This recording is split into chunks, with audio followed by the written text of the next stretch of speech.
Haros kabangang bulan na sana selebrasyon na kan Peña Francia Festival 2024. Kasabay kay ni piglalaoman na ang dagmang na mga deboto asin peregrino na mapasiring sa syudad ni Naga.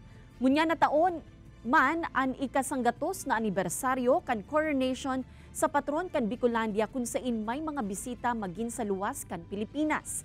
Kaya como parte kan ilalatag na seguridad, pigtutulod kan Naga City LGU ang pagsuspindir kan permit to carry firearms para sa maabot na okasyon.